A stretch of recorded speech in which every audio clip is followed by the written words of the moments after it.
Hi boys and girls, I hope you've all been outside and enjoying this absolutely amazing weather we've been having. It's time for another story. Hope you like this one.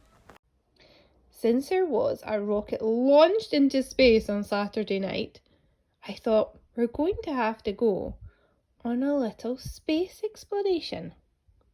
So let's read The Smeds and the Smoos, written by Julia Donaldson and illustrated by Axel Schiffler. This is one of Julia Donaldson's new books that Joel got for his birthday. Right, The Smeds and the Smoos. By a loopy lake on a far-off planet, there lived a young Smed, and her name was Janet. Not far away, on a humplety hill, there lived a young Smoo by the name of Bill.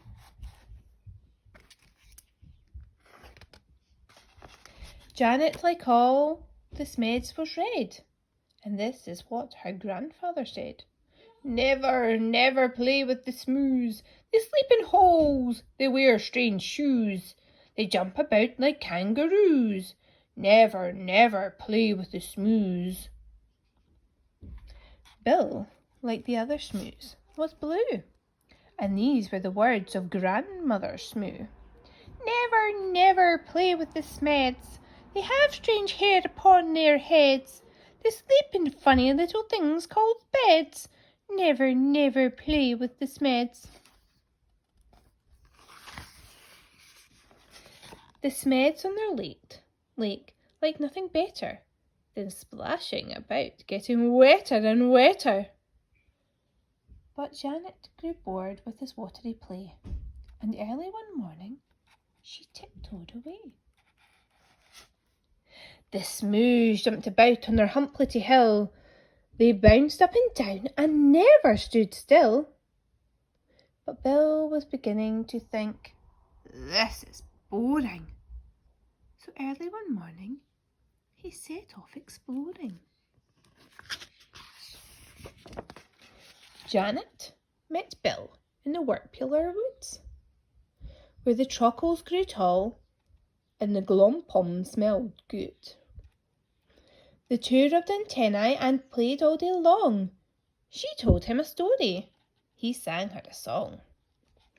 Then they climbed to the top of a jellyberry coot and nibbled its juicy and jellyful fruit.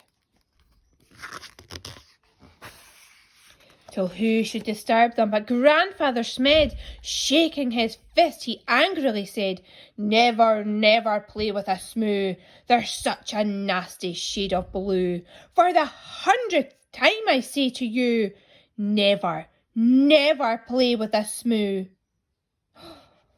Grandmother Smoo was close behind, and this is how she spoke her mind. Never, never play with a Smed. They're such a dreadful shade of red. I'll say again what I've always said. Never, never play with a Smed. Years went by on the far-off planet. Janet missed Bill, and Bill missed Janet. Off they crept whenever they could to sing and play in the Workpiller wood. The two of them grew and decided to wed. But what do you think their grandparents said? Never, never marry a Smoo. They're a beastly bunch, they're a crazy crew. They drink black tea, they eat green stew.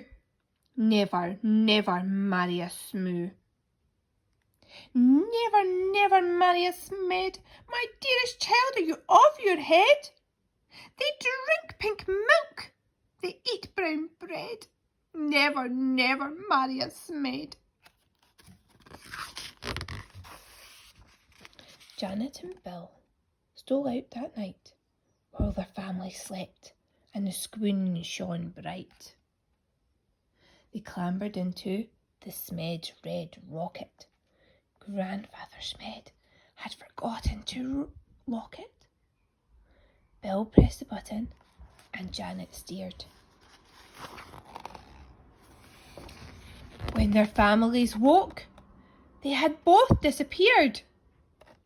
The Smed said, "Your Bill must have stolen our Janet and taken her off to a distant planet." The Smoos said, "It's Janet who's stolen our Bill and lured him away from the Humplety Hill." The Smoos climbed into their rocket of blue, and they said to the Smeds, "You had better come too." Suspicious and scowling, they soared into space. Whoosh. Till they reached Planet Vumjum, a dry, dusty place. The Vums had long arms which they waved in the air, but they didn't have news of the runaway pair. The next stop was Lurgolstrop, covered in roses and watered by beasts with small eyes and long noses.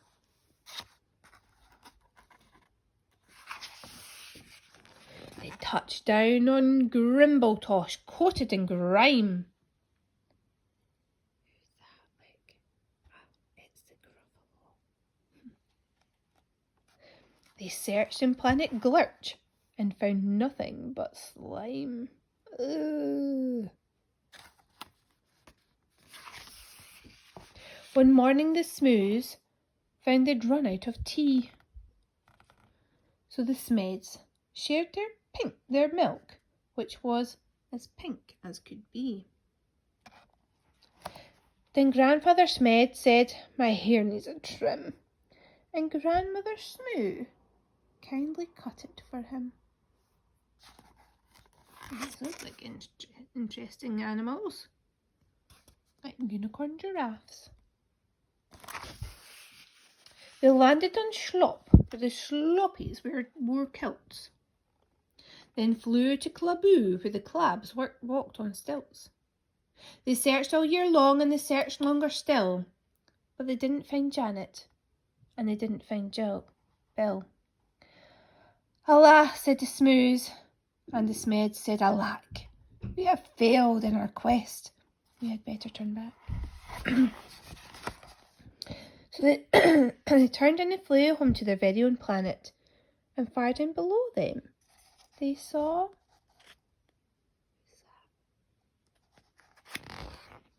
Bill and Janet. The rocket touched down and they ran to the wood, where the trockles grew tall and the glompoms smelt good. And in their glade, by a rocket of red, were the runaway Smoo and the runaway Smed. They'd got lost and flown home again, only to find that all of the others had left them behind. There was joy, jam and jumping. Then Janet said, "Maybe you'd like to make friends with our little dear baby." "A baby? A red one? A blue one?" But no. That baby was purple from head to toe. They hugged the Smoo Smed with their new baby brother, and Grandpa and Gran even hugged one another. Where are they? There they are. They laughed and they splashed and they danced with delight.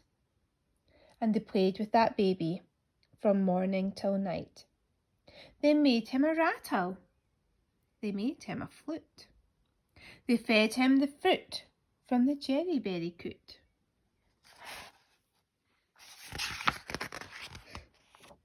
Then they sang by the light of the silvery scoon. And you can sing too, if you make up a tune. Play with the Smeds and play with the Smoos. Play with whichever friends you choose. Then close your eyes and while you snooze, dream of the Smeds and dream of the Smoos.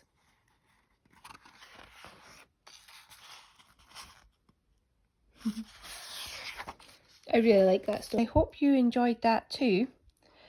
Now, if you didn't get a chance to see this space rocket getting launched on Saturday night, why don't you ask your grown-up and see if they could maybe show you a video of it?